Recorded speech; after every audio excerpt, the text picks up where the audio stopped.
Hey everyone, it's Coeval here. I am back with a 7G commentary, this time versus the undisputed best low times player, particularly in GRASSY, Gull.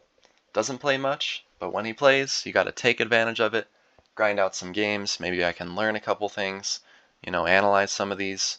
I can go back into a few of my losses. We played 8 or 9 games, this is one of them, and yeah, I'll just get right to it. Behold. This is a 7G. It was recently switched from 8s because now the spell bar is transparent, which I can show you guys real quick. So let's say I just see that. Look at that. And the reason I have that F2P book is because I don't have any book loaded. But that's what it looks like now. And yeah, let's get right back to the opener of this game so I can point out a few things. So you notice he prots in the tree, which may not look like the best move because, oh, like I can aura, he can't really escape, but it's elusive, right? It's a little deceiving. He can gate out, right? And then he only takes 15 damage. He resets, like my tree is on cooldown, my aura is on cooldown, so he's able to kind of reset if I were to use aura there. So I know this and I didn't.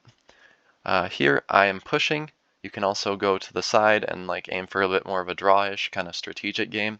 I'm just going to push because I feel like that's okay. I'm in a decent position and I know that I can close the gap.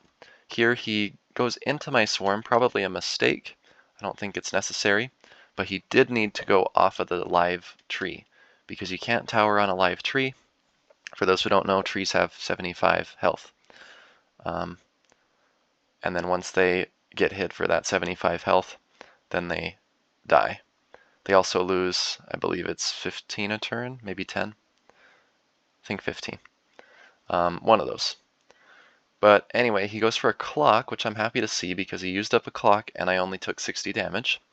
And I respond with a pretty easy flash, at least for the Val, So here I know that he just flighted a couple turns ago, and I can do this little portal trick. Notice he has no angle to jump. Water. Water. If he lobs anything, I don't know. Kind of tricky. It would be kind of like pretty fucking nasty to see a Mega Boulder go through that. Like that actually might fuck me up. But the thing is, actually, I don't know. That's a lot of damage if it works. But it's risky, right? Gull is gonna want to play to min-max his gains. And he's just an absolute fucking sweaty nerd. And I mean that in the most endearing way possible. It's not an insult, okay? Don't get me wrong. He is a unit. But yeah, he is one of the fucking sweatiest players on this game. So he's not going to go for those risks like I would. And then, descend into a pit of anxiety after I fuck up. But let's see what I can do. The best response to a lot of portals is to tree. You'd block that opening, right? Here I know that he now has tempo. He can go through that portal. And so I want to push it. But he's able to get a ray off. And here I'm like, oh shit. Well, I just got to go for it. 2, 1.5. I had like no time on that. That was like a super fast play that I made. It doesn't quite look like it, but again, remember, this is 7 seconds. 7. If you haven't played it, you don't know how fucking fast it is. It's nerve-wracking. Here I mistimed the cooldowns. Oops. Did my other portal trick, but he goes in there.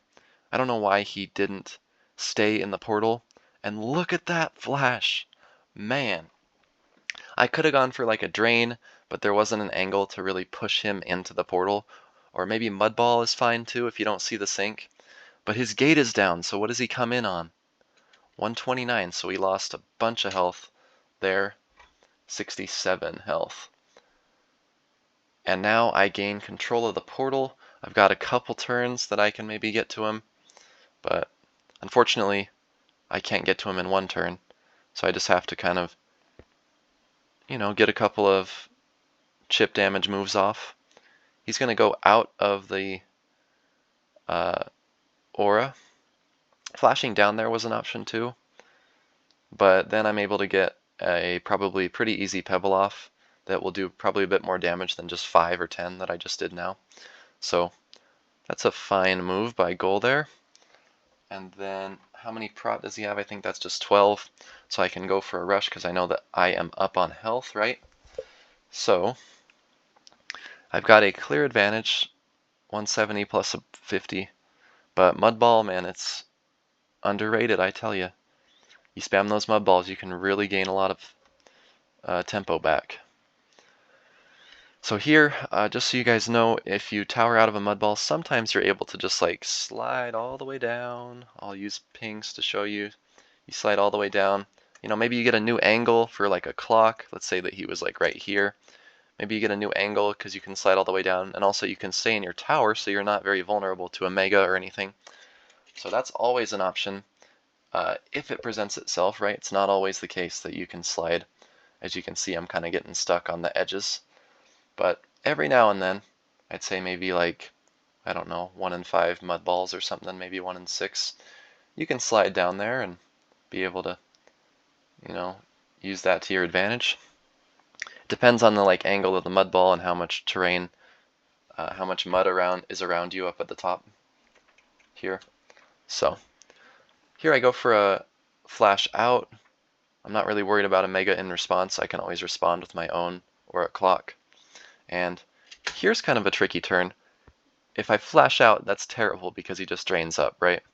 So instead I go for the Swarm, force him to respond, get another turn of the tree dying. Also, this tree takes a 15 damage tick from the Swarm.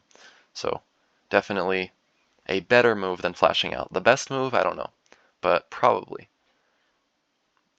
It also encourages him to do this blunder, right? He gets into the range of that ray there. So I'm able to deflight. He has to kind of reset. He takes away my prod. I'm still in a tower. I think it's safe to stay in the tower so that he doesn't make any headway, make any progress toward me. He goes for a nice whisper there. De-towers me. Or no, he doesn't de-tower because I still have the prop, but I de-tower myself and go for a pebble. Might have been able to get a better angle there, I don't know. Here he Qs. Couldn't quite get an angle. Maybe he saw that pixel at the last second there. I'll ping, or I can always, you know, zoom in. Or actually, no, there's no pixel. So I don't know. But he doesn't quite have an angle. See that? So I don't know what he was maybe trying to do. He could have maybe spirited. I'm not sure. But the rare Q from goal that I got there. And now he's 139. He's got no tower. He's got to spam his muds. Here, I decided to flash out. Here, I was thinking, you know, like he could flash me off this way. Perhaps hard to do in 7 seconds, right? So he instead goes for a super fast play. I did not see that he would be able to make it all the way up here and release a spell. And it does almost like 100. What is that, 97? Was I at 150?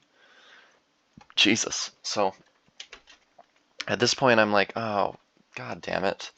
Like, did I blunder?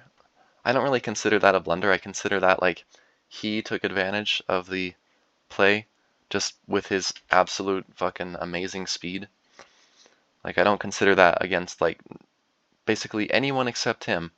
That's not a blunder. But I guess it is. So here, I'm kind of panicked. And like I said, he can't go down with the tower. He's not able to. The mud is up too high. But what I think he could have done is de-towered here, jumped down, right? And then got an angle for a Mega. Boom. To kill me. But he doesn't want to take that risk. He wants to go for the safer play. So I get a little bit lucky here. I'm going to flight up and say, fuck it, I got to just rush. What are you going to do? He mudballs. Do I tower out? If I have it, I've got to tower out, otherwise I die, right? Die to a Mega. So here he's nervous. And maybe not nervous. He wouldn't get nervous, I don't think. But he's scared of any clock or Mega or something that I would do, so he wants to reset on the side. I consider that a win. mainly because, well, when you're staring into the eyes of Gull, it's intimidating, right? But I'm trying not to get too worked up. Bring that swarm out, force a tempo out of him. Reposition here to stack a prot so that he doesn't just get an easy pebble off on me. Here I've got, I don't know, what is it, 128 health. He goes for a mega. It does awesome damage, and I'm almost fucked here. 18 health. That's an epic mega. He goes for a whisper, and it doesn't quite catch. Imagine if he caught it like on this little piece of tree. Maybe depending on where he caught it on the tree, it wouldn't have killed. The AoE wouldn't have done much. But I've got about 6, 5, 4, maybe 3 seconds left when I'm aiming this mega here, and he has 94 plus 25, which is 119 health. Okay, and you'll see how I lob this. Nice healthy lob. 1, 2, 3, 4. Boom! Fun fact, he had about exactly the amount of health needed for me to win this game. If he has like 5 more health, I lose. But he didn't. We're going to go back and watch this epic lob that I just did, and I'm going to show you guys exactly how close that was, because it was close. Absolutely insane. Let's see. Okay, so he's got 119 health, right? And you'll see he thinks he's safe. And this is the thing, like, okay, some people might have asked, like, how do you win against Gull? Well, I got that flash sync over into the portal on the left side that really took his health down. He lost like 67 health. And then here, you got to catch him in a spot where he does not believe that he can lose. Like, he has no worry. He probably didn't even think about Mega Boulder. I'm not sure, but I'm just, speculating. He probably didn't even think about Mega Boulder, or maybe he thought about it but said, I'm gonna be able to survive that, and then I can win. Here, I know that I can throw a fucking absolute legendary unit Mega Boulder, pro gamer Mega Boulder, and take a look at that, like a good healthy lob. The Mega will, grow into its bigger state at the kind of apex, at the very top of the parabola, the arc, and so it's going to get a good bounce after each hit, and that's the one way that you can maximize the mega damage. It gets a solid bounce after each hit. Those hits aren't combined into one, so a mega will get 4 hits if you lob a healthy one. So the first hit was 25 plus 4, 29 damage. Okay, that's hit 1. Hit 2, 29 damage. Okay, we're seeing a pattern. Hit 3, that's 29, so 32 damage. Yep. And then, of course, this 4th hit is 29. Every other one did 29 or greater, so why wouldn't this one do 29? And it's sort of a perfect bounce for each hit. Clear hit for each bounce, as I just said twice because I'm kind of pumped. But anyway, guys, he falls to this 4th bounce, 29 damage, but just to show you guys how close, how absolutely close that was. This is how I gotta beat Gull. There's no other option. Like, look at my health, 18. Like, it's very, this was not like a wire-to-wire dominant victory, right? Had to get lucky. But anyway, I did. So, if you enjoyed this, I am the first to vanquish Gull. So, if that doesn't deserve a subscribe and a like, what does? Leave a comment if you enjoyed, and I'll see you guys in the next video. Have a great day. Peace out.